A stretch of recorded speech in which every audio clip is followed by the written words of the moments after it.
conseil d'administration du Fonds monétaire international a approuvé jeudi 11 juillet 2019 un programme de facilité de crédit qui permettra au Congo de bénéficier d'environ 220 milliards de francs CFA en termes d'aide. Le programme conclu avec le FMI va durer 3 ans et pendant cette période, le Congo sera sous les lanternes du FMI une fois tous les 6 mois. Le FMI qui est considéré comme le gendarme du monde. Pour comprendre ce qui va se passer par la suite, j'ai le plaisir de recevoir dans ce studio M. Alphonse Ndongo. Une fois de plus, bonsoir. Vous êtes analyste économique. Merci. Et en face de vous, j'ai M. Augustin Menazo, économiste également. Bonsoir. Bonsoir. Juste à côté de M. Alphonse Ndongo, j'ai M. Jean Dibala. Vous êtes cadre de banque, donc économiste. Bonsoir, Alexandre. Et en face de vous, M. Clovis Hassan Bozir, économiste également. La toute première question que les Congolais se posent, maintenant que nous avons signé cet accord, est-ce que le Congo a maintenant de l'argent nécessaire pour relancer son économie? Quelle est la perspective économique? Monsieur Augustin Menazo. Oui, je disais que tout à l'heure, on a eu tellement des effets à rebondissement, et cela peut se traduire par une sagesse africaine qui dit que celui qui donne, la main de celui qui donne est toujours au-dessus de la main qui reçoit. Voilà, donc ce que je peux renoter, c'est qu'il y a eu beaucoup de travaux qui ont été réalisés par le gouvernement, je félicite en passant, avec tous nos compléments, mais satisfait, oui, mais il y a des inquiétudes, parce qu'on ne voudra pas que le Congo arrive comme la Grèce, qui a fait pratiquement près de 10 ans dans les perspectives des financements à travers le FMI. Et ça, c'est une contrainte que nous allons discuter, tout savoir comment le Congo doit se prendre en termes de perspectives pour essayer de ne pas tomber dans ce genre de situations. Mais déjà, est-ce que le Congo, à travers cet accord du FMI, a de l'argent nécessaire pour relancer son économie? Oui, essentiellement, il faut d'abord aussi expliquer aux Landa, aux Congolais Landa, pour dire que l'argent du FMI, ce n'est pas pour payer les salaires. L'argent du FMI, ce n'est pas pour payer les retraités. Ce n'est pas pour payer les étudiants. C'est pour stabiliser la trésorerie du pays en termes de devises et garantir les importations. Voilà. Et voilà, un peu un système macroéconomique qui va essayer de stabiliser les écarts dans la gestion des recettes publiques ou des fonds publics. Voilà, maintenant, après, cet argent permet au Congo d'épargner une partie de son budget, enfin, de booster certains secteurs comme l'éducation, la santé et tout ça. Et voilà. Monsieur Alphonse Ndongo, économiste, journaliste également, est-ce qu'avec cet accord, le Congo a désormais l'argent nécessaire pour relancer son économie? Si c'est le cas, quelle est donc la perspective économique? Oui, il faut noter, Maxon, que l'accord que le Congo vient de signer avec le FMI va s'étaler sur une période de 3 ans, ce qu'on appelle donc un accord triennal. Et pendant cette période, le Congo va bénéficier du soutien du FMI à hauteur de 220 milliards de francs CFA. Alors, ces 220 milliards de francs CFA, comme le disait M. Benazo tantôt, ce n'est pas de l'argent destiné aux charges incompressibles de l'État congolais. C'est de l'argent qui sera décaissé au prorata, n'est-ce pas, de la mise en œuvre, n'est-ce pas, de la qualité de la mise en œuvre des réformes que le Congo sera appelé à mener. Alors, ce qui signifie de manière tout à fait nette que, dans un premier temps déjà, il y a 44, n'est-ce pas, un peu plus de 44 millions de dollars qui vont être décaissés à plus ou moins court terme, hein, dans le cadre, n'est-ce pas, en rapport avec cet accord, la signature de cet accord. Et puis, de l'autre côté, il y a aussi d'autres partenaires au développement qui, entre-temps, ont dû mettre en hibernation tous les projets qu'ils avaient sur le Congo, notamment la Banque africaine de développement, qui devrait apporter aussi, commencer à refinancer certains projets au Congo à hauteur de 280 millions de dollars. Il y a aussi, on le sait, d'autres projets qui sont en hibernation, l'Agence française de développement, l'Union européenne, et même des projets qui sont soit partiellement financés par la Banque mondiale ou entièrement, ou alors cofinancés avec l'État congolais. Toutes ces choses mises ensemble pourront éventuellement permettre au Congo de pouvoir mener certaines réformes, dont l'argent que le FMI va mettre à disposition du Congo, ça ne vient pas tout d'un trait. C'est un process de décaissement qui va se faire. Et je note par ailleurs c'est une parenthèse, qu'un pays voisin, c'est le Cameroun, qui est aussi en accord avec le FMI. D'ailleurs, un accord qui se passe bien, mais il y a eu un couac entre-temps parce que le Cameroun n'avait pas respecté l'échéance du service de la dette qu'il doit à l'Espagne. Et le FMI a dû momentanément suspendre, n'est-ce pas, son décaissement de l'ordre de 50 milliards de francs CFA. C'est autant dire que maintenant que nous avons cet accord, ça ne doit pas être les cris de joie que j'entends ici et là. Bien au contraire, nous devons faire passer toutes nos dépenses, tout ce que nous voudrions entreprendre sur le plan économique, tout notre budget doit passer par les fourches caudines du Fonds monétaire international. Donc ça ne veut pas dire la crise est finie. Maintenant, c'est la joie, comme j'ai vu d'ailleurs certaines personnes se donner à cœur joie à travers sur les réseaux sociaux. Non, il s'agit maintenant pour le Congo de montrer que nous sommes des gens responsables, notamment nos gouvernants doivent maintenant faire un effort pour qu'on s'auto-ajuste réellement en tenant compte des recommandations. D'ailleurs, c'est un euphémisme, ce ne sont pas des recommandations, en fonction des exigences ou du diktat du FMI pour que nous puissions, au terme de 3 ans, en ce moment, véritablement en ressentir les bénéfices. Sur Clovis Bozir, le Congo doit respecter, entre autres, ses engagements envers la Chine pour que le FMI ne bloque pas. Mais déjà, est-ce qu'on peut considérer qu'avec cet accord, la relance économique est là? Quelle en est la perspective économique?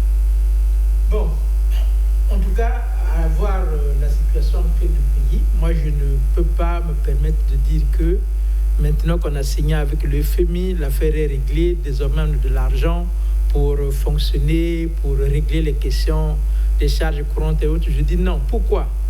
En fait, quand nous regardons le montant décaissé de l'engagement signé avec le FMI, quand vous parlez de 220 quelques milliards, sur 3 ans, déjà rien que pour 2019, nous avons le gap budgétaire qui est de l'ordre de 503 milliards, je crois, si je ne me trompe pas. Ça veut dire que sur les 3 ans, le FMI va donner certainement 87 milliards en moyenne chaque année pour qu'on arrive à ce montant-là. Mais cela ne représente pas de l'argent comme les gens pensent pour redresser l'économie. Non. Le seul avantage qu'il faut souligner ici, c'est que à cause des difficultés que nous avions et que nous n'avions pas d'accord avec le FMI, aucun partenaire ne pouvait nous faire confiance. Aucun partenaire ne pouvait s'engager à travailler réellement avec le Congo. Maintenant, le Congo a signé avec le FMI, c'est comme une garantie qui va permettre à d'autres partenaires de s'asseoir avec le Congo pour essayer de regarder, parce que l'objectif, ça sera d'abord, comme ils l'ont dit, établir l'équilibre macroéconomique. C'est-à-dire qu'il faut qu'il travaille pour que le Congo retrouve la stabilité macroéconomique. Il faut qu'il travaille beaucoup plus, notamment en ce qui concerne la viabilité de la dette, que nous savons qui est actuellement de l'ordre de plus de 5 000 milliards de francs CFA. Il faudrait qu'on mette aussi les bases d'une véritable croissance qui doit être forte et inclusive. Or, pour arriver à cela, il faut une certaine rigueur, il faut des réformes. Donc, ce que le Congo doit faire, il ne faut pas que les gens pensent qu'avec le FMI, comme on a signé l'accord, le problème est réglé. Non, je dis vraiment non. Plutôt, nous avons désormais, la seule chance, c'est qu'on a désormais quelqu'un qui va nous surveiller, s'il faut parler en termes vulgaires, qui va regarder, bon, tu avais prévu faire telle dépense ou dans tel secteur, qu'en est-il exactement? Quand on fait l'évaluation, si vous n'avez pas respecté ce que vous-même vous avez dit, en ce moment-là que le FMI va déjà se rendre compte que vous ne respectez pas vos engagements et peut arriver à suspendre de continuer à travailler jusqu'à ce que vous vous mettez en ordre. Ça, c'est le premier élément pour moi qu'il faut que les gens comprennent, que nous rentrons dans une phase de redressement qui peut se compliquer en fonction du taux élevé, du niveau élevé plutôt de notre dette par rapport au PIB. Parce que aujourd'hui, quelle est la difficulté? Ça, peut-être, je vais laisser d'abord les autres avancer pour aborder quelle est la difficulté du Congo par rapport pour la mise en œuvre de ce programme. Donc, je préfère d'abord laisser les autres. Et c'est même très bien dit, M. Jean Dibala. Bien, merci. Effectivement, comme vous avez su le rappeler, le conseil d'administration du Fonds monétaire a approuvé hier jeudi un arrangement de 3 ans en faveur du Congo au titre de la facilité élargie de crédit de 448,6 millions de dollars.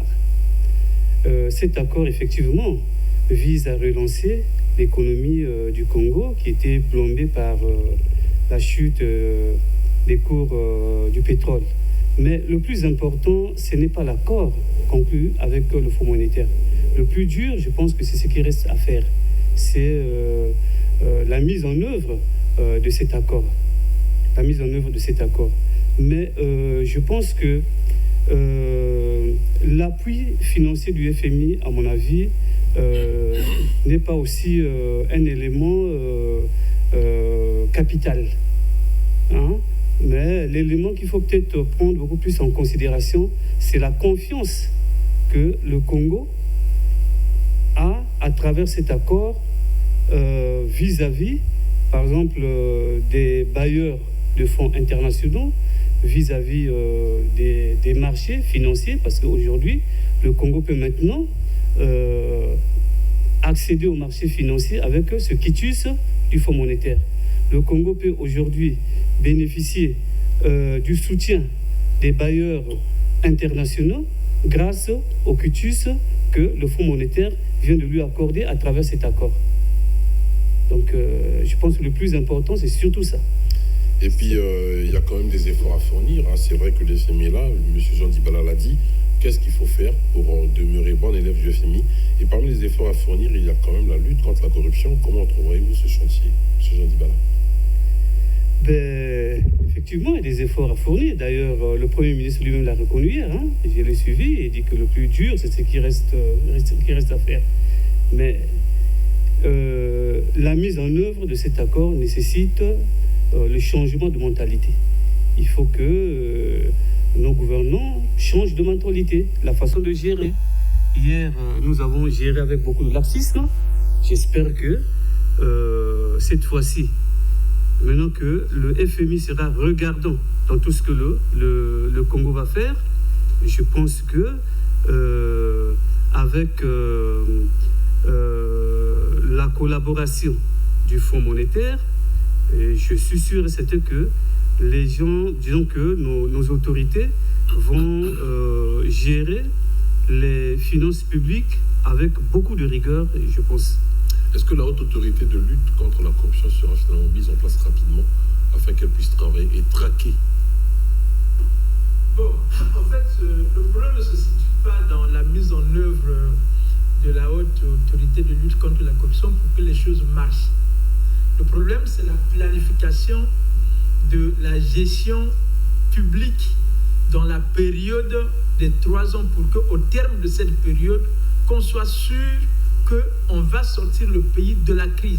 Avec quel homme? Oui, j'arrive. Avant même d'aborder la question des hommes, je sais que déjà le gouvernement, avec tout ce qui vient de se passer, doit prendre des mesures. Moi, je voudrais plutôt qu'on aborde la question sur les mesures techniques, économiques d'abord, parce que quand le FMI arrive, il va avoir ces volets-là. Vous savez que notre problème de déséquilibre macroéconomique, il y a aussi la demande intérieure qui est souvent supérieure à la capacité de production de notre économie nationale. Ça veut dire que vous avez ce déséquilibre qui fait par exemple que le Congo, par exemple, sur les dépenses publiques en biens et services sont très élevées. Nous allons parfois, rien que pour les 3 ans, dans le cadre économique à moyen terme, nous sommes à 581 milliards, rien que pour les dépenses des biens et services. Or, quand vous regardez le budget annuel, par exemple, je prends juste la moyenne de celui de cette année, à 2000, je crois, 323 milliards, vous avez les dépenses des biens et services qui sont à 187 milliards. C'est déjà énorme. Donc, la première des choses à faire, c'est de réduire les dépenses publiques. Parce qu'en réduisant les dépenses publiques d'abord dans la planification, ça va faire ce qu'on va dégager une partie des revenus qui pourra désormais servir à couvrir les autres, par exemple le service de la dette, négocier ce service, continuer à revoir de telle sorte qu'il permette à l'économie de respirer. Parce que si sur ces points-là déjà la planification est bien faite, il va rester quoi? la rigueur. La rigueur, quand tu parles, le grand problème, ce n'est pas forcément la corruption, on va y arriver, mais le grand problème, c'est d'abord quelles sont les réformes qui vont être mises en place pour que les recettes fiscales puissent réellement être mieux collectées. Parce que si vous voulez réduire la dépendance, parce que dès que les choses se font, on se rend compte qu'on va continuer à s'endetter. Ça sera catastrophique. Il faut d'abord qu'on arrête, on diminue, on planifie la sortie de la dette pour la réduire même à 70% du PIB. En ce moment-là, donc, il faut qu'on mette l'accent sur la collecte des recettes au niveau national de telle sorte que ça puisse réellement permettre à l'économie de compter sur ses propres moyens. Parce que ce n'est pas normal qu'aujourd'hui, on se tourne vers les partenaires pour emprunter de l'argent pour un État, alors que les autres font un effort de rester avec le FMI juste pour une assistance technique. Donc, il faut qu'on fasse un plan de telle sorte qu'on sorte de cette dépendance pour qu'on compte sur nos propres efforts pour relancer notre économie et non dépendre des gens. Parce que ça veut dire quoi? On continue à être comme celui qui doit être esclave de celui à qui il doit. Donc, il faudrait qu'on sorte de cette situation. Le FMI a parlé de l'élargissement de l'assiette fiscale parmi les conditions, Augustin Menazo. Oui, moi je pensais que on revenait sur deux principes essentiels. Notamment, il y a des objectifs de l'accord FMI, qui sont 4, ok? Mais avec le Congo, il y a 2 objectifs, essentiellement, dans cet accord. Notamment, rentabiliser ce qu'on appelle la viabilité budgétaire. C'est-à-dire que c'est des restrictions budgétaires et tout. Et deuxième objectif pour le Congo, c'est la gouvernance. Et dans la gouvernance, on regarde tout ce que M. Hassan est en train de dire, M. Ndongo, M. Dibala. Donc, sous ces 2 principes, je crois que le Congo est encadré pour améliorer, d'abord viabiliser l'exercice budgétaire, également apporter une bonne gouvernance. Mais dans la gouvernance, il y a des choses, comme on est en train de dire. Aujourd'hui, par exemple, on va dans les perspectives en grande partie. Nous avons les moyens pour réduire cet écart de dette. Si on se prend le Sénat, par exemple, c'est de l'argent qu'on va gagner. Si on réduit le nombre des ministères, c'est des ressources qu'on va mettre à l'écart pour soutenir certaines dettes. Vous trouvez déjà un remaniement ministériel, une réduction forcément, je crois que le président de la République doit y arriver pour essayer de garantir l'équilibre budgétaire, soutenir certains effets de la dette, à booster certains secteurs de base, notamment l'éducation, la santé et tout. Est-ce que vous pensez que cela suffit? Apparemment, la question de la corruption ne semble pas être aux avant-postes. La corruption est un élément qui devrait entrer dans le grand ensemble, n'est-ce pas, des réformes. Il ne faut pas s'appesantir uniquement sur la corruption. Il faut noter que il y a notamment la réduction du train de vie de l'État qui est tout à fait importante. Bon, tout dépend. Est-ce qu'on peut laisser le volume du gouvernement tel qu'il est aujourd'hui et réduire tout simplement les émoluments mais votre analyse d'analyste, je pose la question.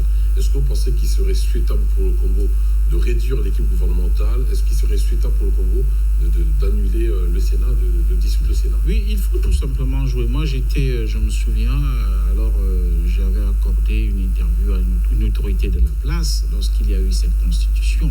Je dis, mais je trouve qu'il y a quand même trop d'institutions et c'est pléthorique. Comment est-ce que, quand je regarde les perspectives économiques du Congo, comment est-ce que ces institutions vont vivre? Bon, c'était l'homme politique qui me répondait pour dire qu'il y aura toujours de l'argent. Mais aujourd'hui, c'est vrai, je pense qu'il faut aujourd'hui qu'on se pose la question à quoi servent les conseils de dialogue des jeunes et toutes ces institutions qui me paraissent assez budgétivores. Certainement que le FMI, qui ne peut pas remettre en cause, n'est-ce pas, la solidité, n'est-ce pas, étatique d'un pays, peut-être ne va pas demander au Congo de supprimer ces institutions, mais certainement qu'il y aura des restrictions budgétaires. Et en ce qui concerne la réduction du train de vie de l'État, est-ce qu'il faut réduire l'équipe gouvernementale en la contractant? Là n'est pas le problème. Le problème dépend, il faut tout simplement réduire peut-être les émoluments des ministres. On peut garder la forme actuelle du gouvernement tout en réduisant pour qu'on aboutisse au même résultat.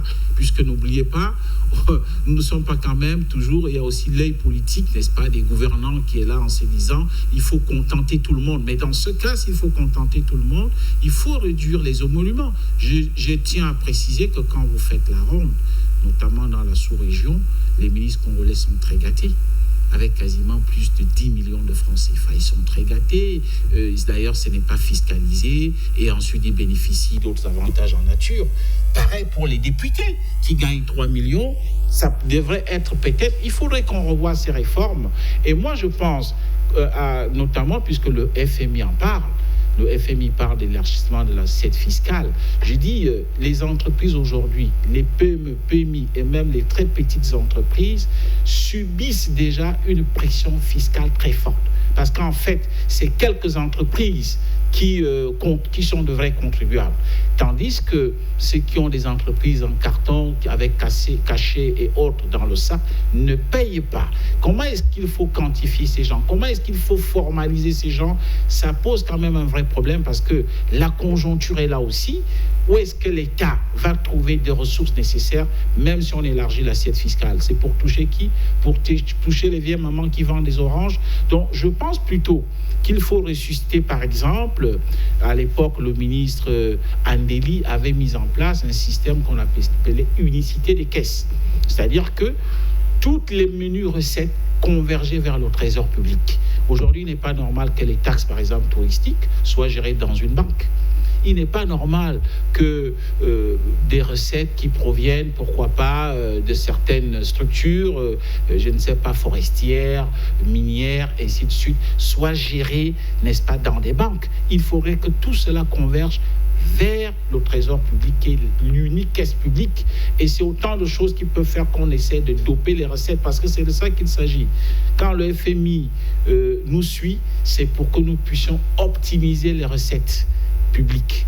Mais pour les optimiser, bon, généralement, ils vous mettent un fourre-tout, c'est ce qu'ils proposent partout, hein. Au Cameroun, au Gabon, en Guinée, partout ils vous disent élargissement de l'assiette fiscale. Mais il faudrait que nous ayons en face, j'espère, le ministre Ganongo, qui a fait preuve, n'est-ce pas, dans ces négociations d'une certaine expertise. Il ne faudrait pas être des gens qui ingurgitent tout ce que le FMI nous propose. Il faut avoir du répondant pour leur dire cette recommandation ne cadre pas avec notre économie, ne cadre pas avec, évidemment, l'appréhension que les populations pourraient en faire. Et je pense que c'est à partir de là que le Congo peut certainement redécoller. Monsieur Jean Dibala. Je suis d'accord avec les autres, hein, qu'aujourd'hui, on peut mettre en veilleuse des institutions qui n'ont pratiquement pas d'impact réel sur la société. Hein, vous avez aujourd'hui, nous avons plusieurs institutions qui ont été créées, comme le Conseil constitutif de la jeunesse, le Conseil du dialogue. Pour moi, toutes ces institutions-là, n'ayant pas un impact vraiment réel sur la société, on peut les mettre en veilleuse et ça permettra au pays de faire des économies. Et ces économies-là pourront servir pour faire des choses beaucoup plus utiles. Et vous avez évoqué le problème de la corruption, mais je pense que ce volet-là a été déjà pris en compte par le Fonds monétaire international, puisque parmi les exigences du Fonds monétaire international, il y a la bonne gouvernance. La bonne gouvernance. Et d'ailleurs, la création de la haute autorité de lutte contre la corruption participe effectivement de cette volonté. Oui, mais elle n'est pas en service, elle traîne, elle n'a pas encore pris ses fonctions.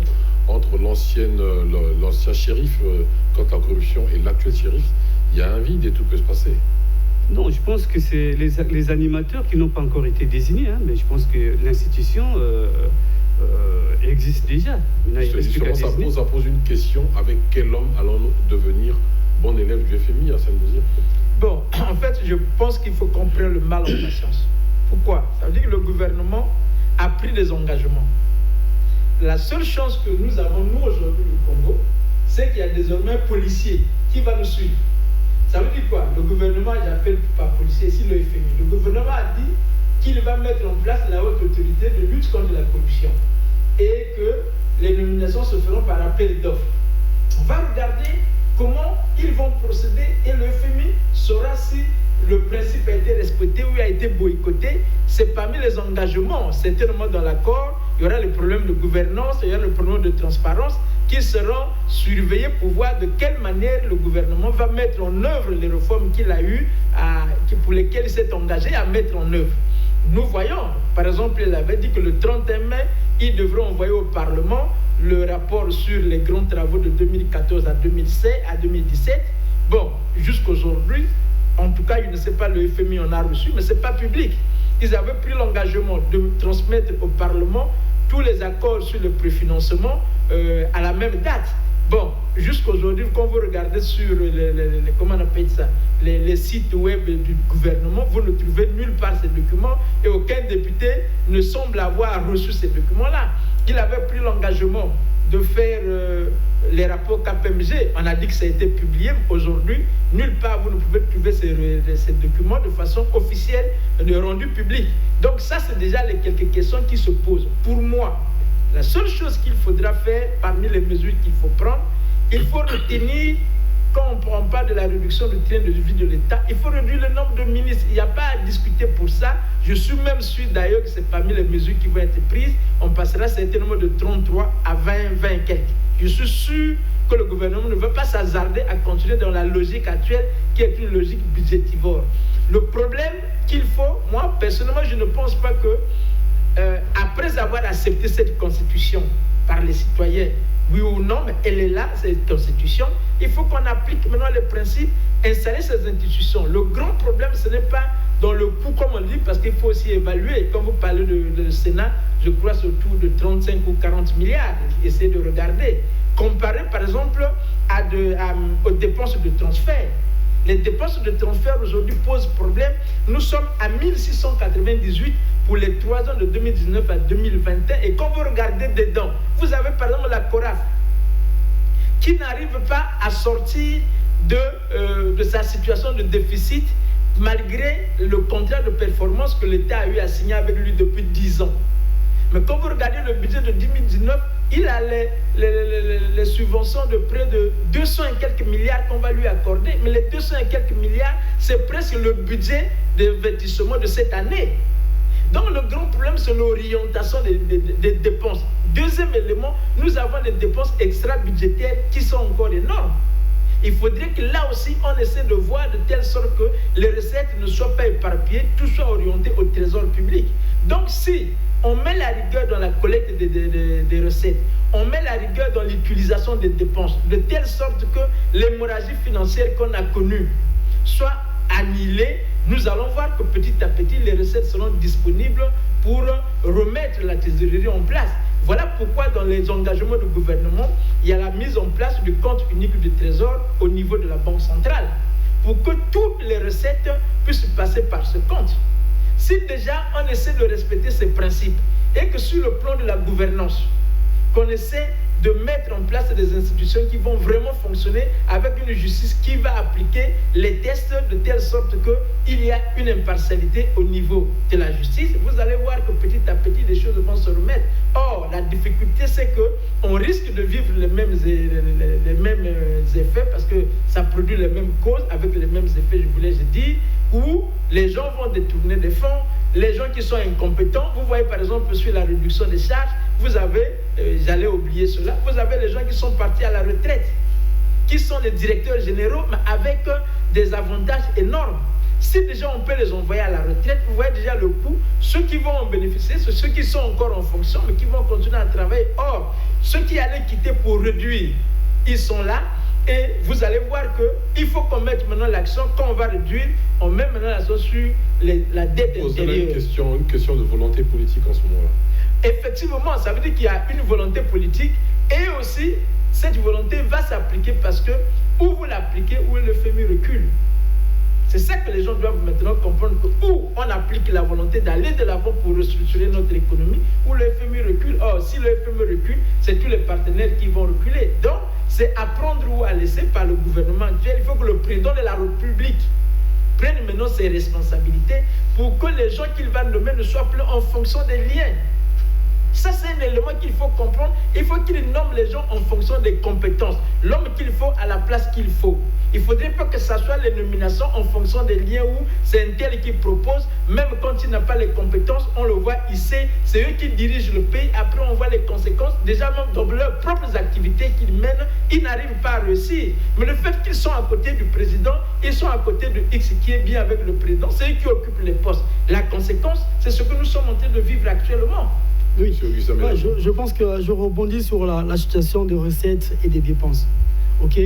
Autant que nous voulons résoudre le problème de la dette, on doit avoir des excédents pour payer les dettes d'autrui que le Congo détient aujourd'hui. Mais pour que nous ayons des excédents, on doit regarder au niveau des recettes, on doit regarder au niveau de la dépense. Ça veut dire qu'au niveau actuel du pays, au niveau des dépenses, nous avons des dépenses qui ne sont même pas justifiées à certains niveaux. Comme je parlais tout à l'heure, les émoluments que gagnent les députés, ce n'est pas 3 millions, c'est 6 millions. 5 millions, les sénateurs, 6 millions. Vous comprenez? On peut réduire, comme a dit Bozir, ces indemnités à 3 ou à 2,5 millions. C'est faisable. Ça nous permet de recouvrir certaines dépenses. Également au niveau de l'équipe gouvernementale, voir comment on peut le réduire pour baisser le train de vie de l'État. Et puis regarder sur certaines options comment on peut régler la situation. Maintenant, sur les recettes. Aujourd'hui, le gouvernement s'acharne sur la population. Au lieu de regarder sur leur table, alors que sur leur table, il y a à boire et à manger. Comme quoi? Comme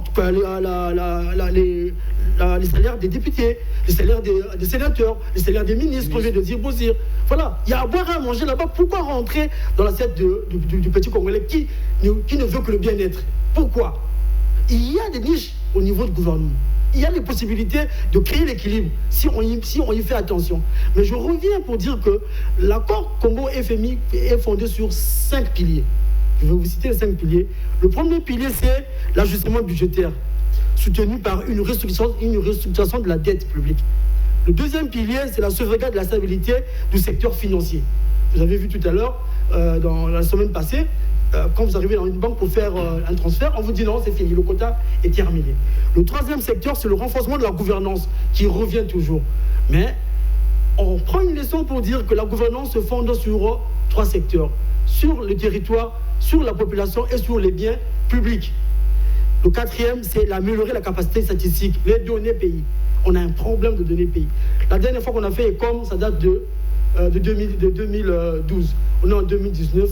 Plus de 5 ans, on ne connaît pas quels sont les indicateurs pays que nous avons pour connaître est-ce que nous sommes sur le bon chemin, nous sommes sur le mauvais chemin. Les indicateurs sont comme un tableau de bord pour un pays. Pour savoir est-ce que sur le plan éducation ça marche, est-ce que sur le plan santé ça marche, est-ce que sur le plan... Aujourd'hui, je reviens à un exemple pour dire que le gouvernement pense que quand il paye les fonctionnaires, tout le Congolais est content. Voilà, c'est ce qu'il pense. Alors qu'il y a un secteur privé qui est là, qui est en difficulté, qu'il faut voir comment relancer ce secteur, parce que dans un des piliers, il y a la diversification de l'économie qui est là. Il y a le secteur formation. Voilà. Donc, c'est le 5e pilier, c'est les réformes structurelles sur le renforcement du climat des affaires. Le climat des affaires, il y a la diversification de l'économie et l'intégration régionale. Les échanges entre le Congo et les autres pays, on est en deçà de 10%. La question que je poserai au gouvernement aujourd'hui, comment on va payer les dettes d'autrui? Ça, c'est une question fondamentale. Mais pour qu'on arrive à cela, il faut qu'on s'asseye, on fasse un diagnostic sur la gestion pays, sur la gestion des recettes et des dépenses pays pour savoir à quel niveau il y a un problème, où est-ce qu'on peut réduire. Il y a certains pays qui ont réduit certaines charges au niveau de l'appartenance dans certaines organisations internationales, parce que c'est une charge pour l'État. Le Congo aujourd'hui se comporte comme un pays développé, sachant que nous sommes un pays très pauvre et très endetté. Et on se comporte comme un pays développé, on fait les dépenses comme on veut, on fait les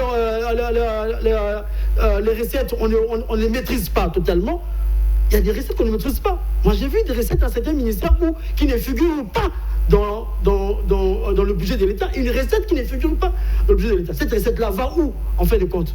Vous voyez? Donc, il y a ces différents piliers, mais que le FMI a cadré, mais c'est le Congo maintenant de prendre l'engagement de s'asseoir pour dire, bon, on a trop fait, maintenant, réglons la situation. Monsieur Alphonse Ndongo, est-ce que vous êtes d'accord avec cette perspective économique proposée par monsieur Jean-Di, monsieur Hassan Bozir et monsieur Augustin Menazo? Parfaitement d'accord, mais une très grande inquiétude. Laquelle? Lorsque le Congo a accédé au point d'achèvement dans le cadre de l'initiative PPTE, il y a quelques années, tous ces éléments avaient été pris en compte. Et ça a été appliqué pendant la période de mise en œuvre du programme. On a essayé de relever, n'est-ce pas, le système statistique, même s'il n'était pas de qualité. On a essayé, n'est-ce pas, même d'élargir l'assiette fiscale, de soigner la gouvernance. Ce sont toutes ces choses qui ont permis, même s'il y aurait eu des fraudes, mais qu'on arrive quand même à accéder à l'initiative PPTE. Alors, on a eu le même comportement, comme ce que nous voyons aujourd'hui à travers les réseaux sociaux. Dès qu'on a annoncé, le Congo a atteint le point d'achèvement, tout le monde a applaudi et on a bu du champagne et on s'est dit, c'est fini, nous sommes maintenant, nous avons de l'argent. Et je pense, si on y prend garde à la fin du plan triennal, évidemment, on va le faire parce qu'il faut qu'on paye les dettes, parce qu'il faut qu'on fasse plaisir au FMI qui nous surveille de près, comme un défenseur suit de près un avançant très dangereux. Mais alors, à la fin, j'ai fort l'impression que lorsqu'on aura fini avec ces réformes, n'est-ce pas, sur la durée de 3 ans, on va retomber dans les mêmes travers. Et il faudrait qu'on prenne un peu conscience aujourd'hui, parce que si dans le cas d'initiative PPTE, il nous était permis de bénéficier de l'annulation partielle tout à fait de l'essentiel de la dette à hauteur de 80%, pour que nous gardions 20% et qu'une partie d'ailleurs soit reconvertie dans ce qu'on appelle contrat de désengagement, désendettement, géré par l'AFD, l'Agence française de développement. Aujourd'hui, il n'est plus question d'annuler une partie de la dette. La Chine, par exemple, a refusé d'annuler la dette. Parce que si la Chine avait vraiment voulu nous aider, le mieux aurait été pour la Chine d'annuler une partie de notre dette dans le cadre de la restructuration et du réchelonnement. Il n'en a été rien. Plutôt, on l'a réchelonné, c'est-à-dire qu'on a repoussé la période, n'est-ce pas, du service de la dette. Bon, ce qui signifie que nous devons payer les plus de 5 000 milliards que nous devons à nos partenaires. Il faut payer. Comment payer? C'est ce que nous allons faire pendant la période du plan triennal. C'est-à-dire que le gouvernement doit absolument dégager des recettes pour avoir de l'argent et respecter le service de la dette. Et même si ce n'est pas entièrement payé maintenant, mais à long ou moyen terme, il faut payer toutes ces dettes. Alors, qui va payer?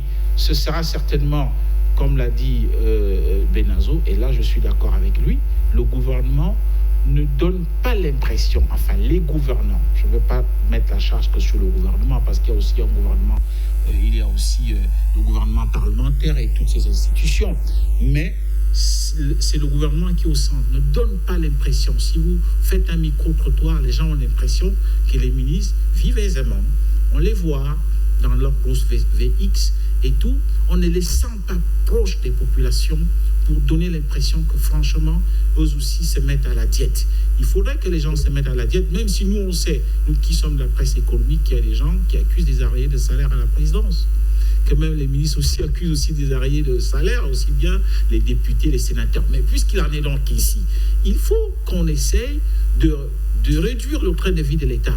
Réduire le train de vie de l'État, c'est tout ça. C'est à peu près ce que M. Benazo évoque. Est-ce qu'il faut garder le nombre de ministres actuels et réduire les salaires?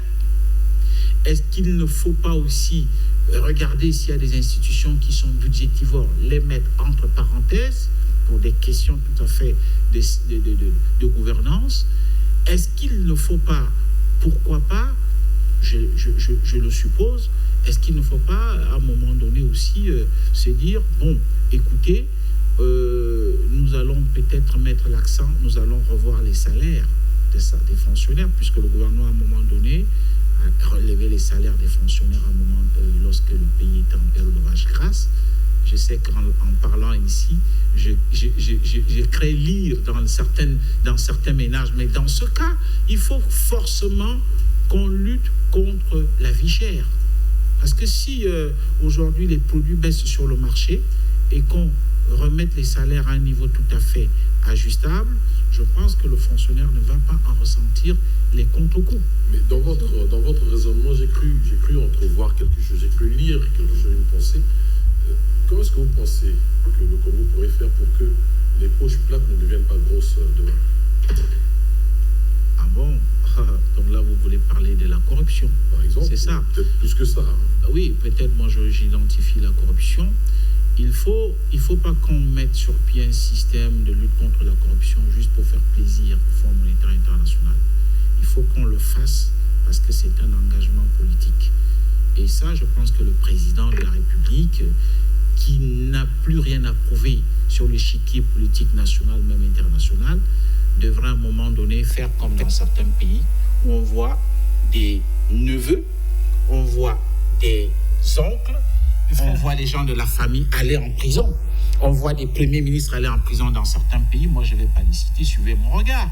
Il faut que le président de la République prenne des décisions. Lorsqu'on mettra, franchement, certains ministres ou neveux ou cousins du chef de l'État, je ne suis pas dans les secrets de Dieu pour prouver qu'ils ont volé, mais sous l'effet de la clameur publique, quand même, leur nom ressort. Vous verrez que le citoyen lambda va se discipliner. Et je pense que c'est là où les gens sauront que oui, franchement, alors le FMI, le Congo est en train de vouloir changer sa forme de gouvernance. Est-ce que M. Dybala voudrait dire quelque chose avant de passer la parole à ma gauche?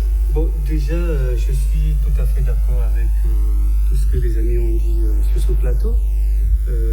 Aujourd'hui, je pense que il faut qu'on arrive à assurer la bonne gestion des finances publiques. Et la bonne gestion des finances publiques suppose que il faut réduire les dépenses publiques et augmenter les recettes. Mais réduire les dépenses publiques, ce sont les options que les amis ont eu à évoquer tout à l'heure. Par exemple, la réduction des salaires des membres du gouvernement, la réduction du traitement des députés. Et j'insiste qu'il y a des institutions aujourd'hui qui n'ont pas un impact réel sur la société, qu'on peut mettre en veilleuse. Et les budgets destinés à ces institutions-là pourront permettre à l'État de faire des économies et peut-être orienter ces fonds-là vers des secteurs, je dirais, peut-être pro-pauvres. L'éducation, la santé. Et en plus, par rapport à ce que M. Alphonse a dit concernant la corruption, moi je pense que une manière aussi de réduire la corruption dans notre pays, à mon avis, il faut accentuer les audits dans les administrations et même dans les entreprises publiques. Quand il y aura beaucoup de contrôles, beaucoup d'audits, des audits réguliers, peut-être chaque mois ou chaque trimestre, il y a des contrôles qui se font dans ces administrations-là, vous verrez que ça pourra contribuer à réduire la corruption. Monsieur Hassan. Bon, en fait, je voudrais rebondir sur quelques points pour dire que je suis d'accord avec les amis, mais il y a des points pour lesquels je pense qu'il ne faut pas qu'on fasse l'erreur de toucher. C'est par exemple les salaires des fonctionnaires ou bien de ceux qui sont dans la fonction publique dans les conditions actuelles. Parce qu'il faut savoir faire l'évaluation de la situation réelle. Si on dit, on prend par couche sociale, parce qu'il y a des gens qui ont des salaires qui atteignent 1 800 000, on les touche, oui. Mais si on fait l'erreur de réduire les salaires des fonctionnaires pour faire les économies, ça sera catastrophique du fait que sur le plan social, parce que déjà la plupart de la population, des citoyens dépendent de ces salaires, parce que ceux qui détiennent, qui ont des revenus aujourd'hui, ce sont ceux qui sont restés dans la fonction publique. On a vu comment le secteur privé a compressé. Tout le monde, presque à peu noir, vous arrivez, la ville n'est plus celle qu'on a connue, c'est un chômage à outrance qui domine. Si déjà à cela, on ajoute la réduction des salaires, ça veut dire qu'on a tué les citoyens congolais. C'est une erreur qu'il ne faut pas vraiment essayer de faire et bien discuter avec le FMI pour qu'on n'accepte pas qu'on réduise les salaires pour faire augmenter les recettes. Ça sera une erreur grave.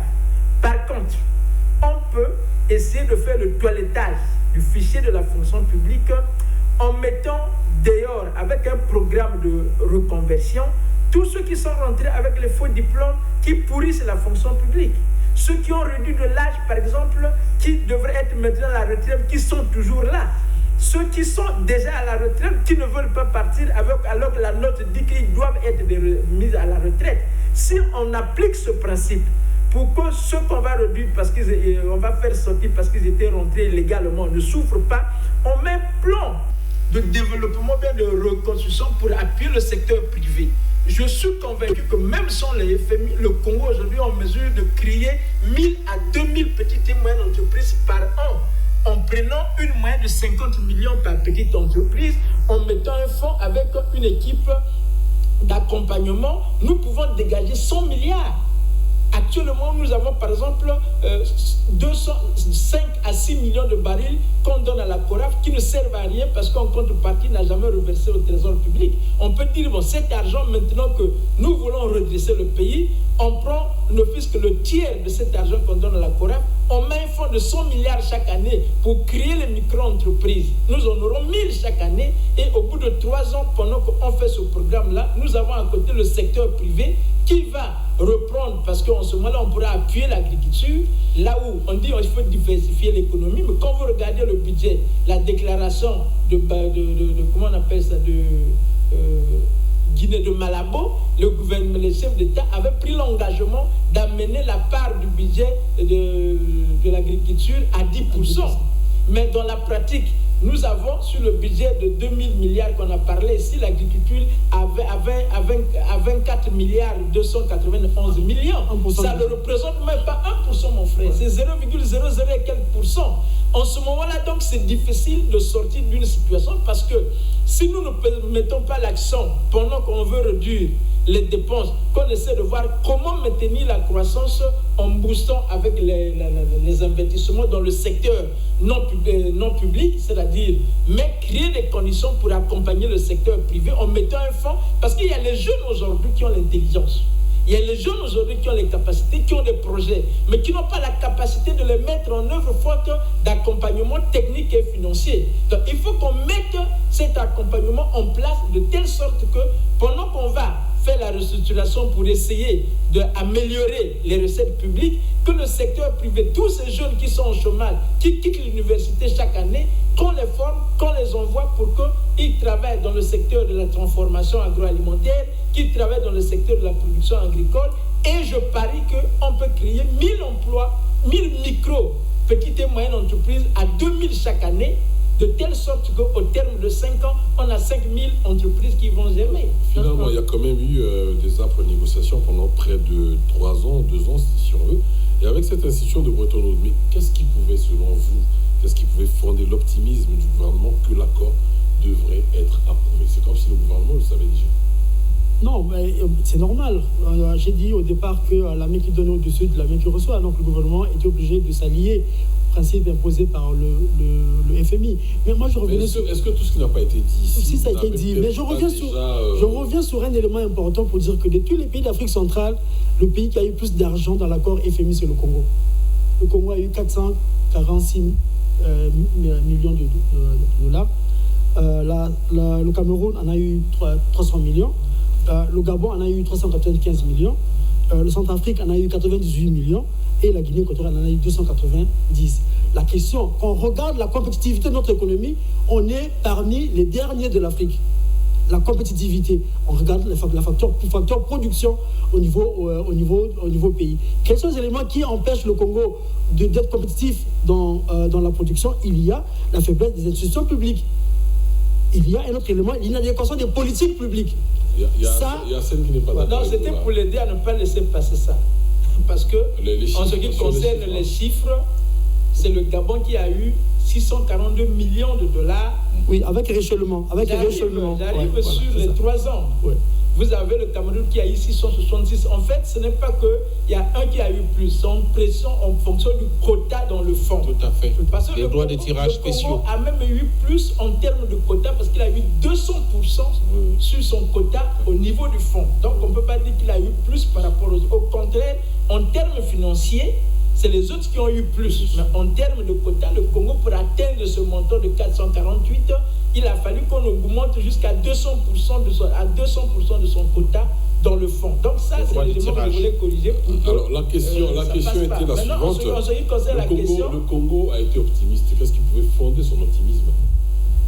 là, il peut Oui, c'était l'objectif du Congo, c'était pour garantir ce qu'on a dit, les échanges au niveau international, notamment soutenir l'importation, soutenir le niveau de la dette, comme a dit M. Dongo, dans le cadre que, une fois que l'accord signé avec le FMI permettra au Congo de négocier avec la BAD, avec tous les partenaires. Non, tous les partenaires. En fait, je voudrais dire juste plus simplement que non, en fait, le Congo peut être sûr parce que il fait partie des 189 États qui sont dans le Fonds monétaire international. Il n'y a aucune raison qu'on lui refuse de l'argent. Mais ce qu'on lui demandait, c'est de respecter les principes, des exigences qui sont établies, que tous les pays qui sont censés bénéficier de ce fonds-là puissent les respecter. Maintenant, un élément qu'il faut ajouter, qui allait nous échapper, qu'il ne faut pas oublier, c'est que le côté où le FMI doit mettre l'action pour que le Congo puisse faire les recettes, c'est au niveau des recettes dans le secteur pétrolier, parce que le Premier ministre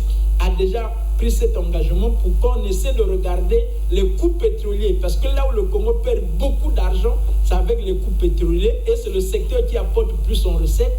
Donc je crois bien que le FMI devrait aider le Congo pour qu'au niveau des coûts pétroliers, on puisse permettre au Congo de dégager assez d'argent qui pourra servir à faire face à la situation de la dette. Alors il nous reste 1 minute, on a 30 secondes chacun. Au cas où le FMI n'avait pas finalement signé cet accord avec le Congo, à quoi allons-nous assister? À un crash ou à une banqueroute, monsieur Alphonse? Au cas où le FMI n'arrivait pas à accéder à... Au cas où l'accord était refusé. Bon, on serait dans une situation qui allait partir crescendo, puisque on sait très bien que déjà on vit très difficilement, et c'est pourquoi cet accord a été fêté dans certains milieux comme si le Congo avait gagné donc pas un trophée. Le crash ou la banqueroute. Oui, il fallait absolument. De toute façon, le Congo n'avait pas d'autre solution que de se plier aux exigences du FMI. Et donc, moi, je suis de ceux qui ne sont pas pessimistes, qui ne pouvaient même pas projeter le pessimisme en pensant que le Congo ne pouvait pas signer cet accord. Donc, tant mieux, le Congo l'a fait. Maintenant, il faut qu'on reconnaisse que le plus dur commence, parce qu'il faut désormais, on va en savoir davantage sur des exigences, parce qu'il y a des choses... Il nous reste temps, il nous reste... je suis désolé, je vous coupe. Crash ou banqueroute? Ouais, crash. Crash. Ouais, crash. Monsieur Dibala, crash ou banqueroute? Si l'accord n'était pas signé? Le Congo devait connaître une situation difficile, parce que lors de votre précédente émission, je vous avais bien dit que le Congo avait besoin de beaucoup d'argent pour financer son développement. Et sans cet accord, je ne sais pas comment le Congo allait crash ou banqueroute? Ça devait être une faillite.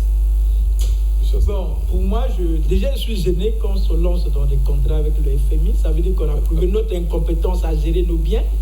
Donc, maintenant que c'est fait, ce n'est pas pour autant dire que ça allait être un crash. De toute façon, on y était déjà. On n'arrivait pas. Donc, on va vivre durement les 3 ans, parce que ça va être dur même sur le plan social. On n'a pas eu le temps de soulever certaines questions, parce que jamais on a vu le FMI redresser un pays, on faisait des cadeaux. C'est dur à vivre sur le plan social, même si on ne va pas toucher les salaires. Déjà, il va avoir un problème, parce qu'automatiquement, il va lever le plafond sur le plafonnement du prix à la pompe, de l'essence à la pompe. Ça, c'est sûr. La subvention là va être enlevée, ça veut dire que tu vas commencer. Je suis obligé de vous couper, il est temps. Une chose est sûre, c'est que nous allons vivre durement aujourd'hui pour mieux vivre demain. Vous connaissez ce que on a eu à le faire, on ne va pas continuer. À cause de la situation exceptionnelle, mesure exceptionnelle. Chers messieurs, merci. Vous êtes Clovis Senbozi, vous êtes économiste, analyste. Vous êtes Jean Dibala, cadre de banque, économiste également. Vous êtes Mr Menazo, économiste, analyste également. Et vous êtes Alphonse Dongo, journaliste, économiste, analyste. Et également, mesdames et messieurs, c'était donc quelques supputations pour voir comment est-ce que le Congo devrait se comporter, qu'est-ce qu'il faut faire pour demeurer être le meilleur élève du FMI, j'y arrive, et pour ne pas couler, pour ne pas subir un crash ou une banqueroute. Mesdames et messieurs, merci. Les prochains plateaux spéciaux, c'est dans les jours à venir. Merci beaucoup à vous tous. Merci.